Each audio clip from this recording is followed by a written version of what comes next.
Hey, Dr. Tom Preston here, coming to you today to talk to you more about selling. And again, I know this is a bit of a taboo subject for a lot of people, particularly professionals in the healthcare industry, but I can tell you something it doesn't need to be. If you didn't watch my first video, I encourage you to go back and look at that because it's going to be a precursor to this process, okay? That earlier video is about the 3 mindset steps you've got to have, heart space steps you've got to have in place before you ever get to the part that we're going to talk about today.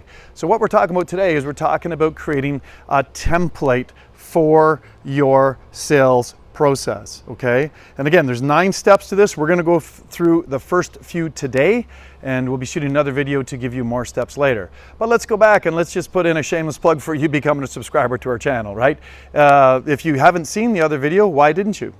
It's highly likely because you're not a subscriber. You're not getting told every time there's a new video coming out from our group. So again, shameless plug, please go become a subscriber. We would absolutely love to have you. All right, so the very first part of these steps in building your template, again, let's be clear, we're creating a template. We're not creating a script. We don't believe in scripts. We believe in templates where you're going to be covering the basic concepts and ideas. So the first part of that process is basically the greeting, the introduction part. When you first meet this person that you're going to be educating, right, which is just another word for sales, let's be clear, educating about the value of your product, service, and ideas in their life, all right? So again, that greeting is based upon first impressions, it's based upon your professionalism, it's based upon your presence, and if you watched the other video, you would have got some inside pieces there. But I can tell you what, preparing for a sales call or a sales process starts literally in the morning when you first get out of bed. What is your mindset? What is your headspace? Are you grounded? Do you have things like meditation or journaling you use to ground yourself so you can be the most authentic and real person possible when you're in that conversation, when you're in that sales presentation with those people? I have morning rituals. We're big fans of anchors and rituals in our company. Anchors are things that anchor you into what you know to be true. Like, for example, my little Live Authentically bangle that I wear every day of my life. It just reminds me, I see it studied several times a day, reminds me to be authentic, to be real, to be genuine. People have an inherent BS meter, as I spoke about in another video, which you need to go and watch. And I could tell you, if you're not being real, you're not being authentic, you're not being genuine, people can smell a rat. You're never going to move them through those steps of know you, like you, trust you, and it's just going to not work out very well for you or for them. So again, how you start your day, your mindset, how you stay grounded, what you do to be real. Morning rituals for me involve yoga, tai chi, and my meditation as well as exercise. That gets me ready for the day. Subject to my frailties, human frailties, I can be the best version of myself I can be. So it's your presence, it's your essence, it's your nonverbal, it's what you bring to the table is really what that greeting's about. And can you be real, genuine, authentic, and professional when you do that, when you actually greet somebody? All right, so that's the first step in building a template. Second step is building rapport. Really taking a human interest into this person about who they are and what it is that they're there for. Why, where have they come from? What do they do for a living? Do they have children with them? That often will tell you something about their values, right? You want to get to know this person and what it is that they value. People are always operating from, working from, and living from, and speaking from their values. Again, you're maybe not going to get them to do a complete values review, while in your first meeting with them, but by just observing them, hearing how they talk, hearing what they talk about, you can tell what they value, okay?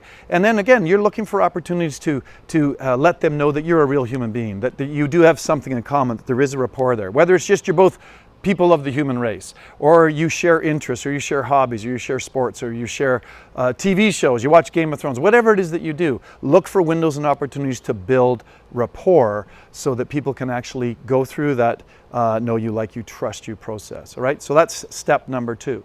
The third step we're going to talk about, which is the last one in today's videos, is literally just establishing needs. Why are they there? What is it that they value that is being compromised or challenged that's brought you in to see you today? In other words, people rarely want to go and buy a new TV or a new stereo or a new car or come and get some healthcare issue resolved unless it's compromising something they value. Okay, so if you're someone that's at Best Buy, you're probably there because you're looking to have a better experience relative to your computers or whatever. But what does that do for you? What value does that create? Well, maybe it's how you stay in touch through social media. So it's a connection piece. It's a value of connection that you have.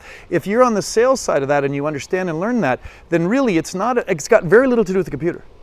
It's got to do about what they value, which is the connection to their friends and family that they get through that computer. If you focus on solving that problem for them, which is basically all you're ever doing in a sales conversation, is you're solving a problem, you're educating them about how your product or service can solve that problem for them, bang, you're 99% of the way. Of course, because a lot of people that watch our stuff are from the healthcare world, doctors and so on, people do not come into you with a sore back or hemorrhoids or cancer for what that is. It's what those things are interfering with in their life that they value. The ability to pick up their grandchildren, their ability to go to work and make a productive living and feed their children, the ability to play their sports or hobbies or make love to their spouse or whatever it is that they value. So again, it's not the back pain and the hemorrhoids and the cancer that brings them in. It's what those things are interfering with. When you understand that, when you get that piece and can talk to people intelligently, because you've gone through the 3 steps on the other video, you've gone through the 3 steps here in your template, which is, getting a good introduction and being genuine, real, authentic, and professional, going in and establishing rapport with them, and then establishing their needs. You're really looking for what challenges you're going to solve. I can tell you from experience that when you can solve people's problems with things they value, they will move heaven and earth to invest in your products and services for life. Again, please go down and subscribe to our channel if you're something that you're finding value in these videos, and I look forward to meeting you on future videos, particularly the next videos talking about the next 6 steps in the 9 steps to selling.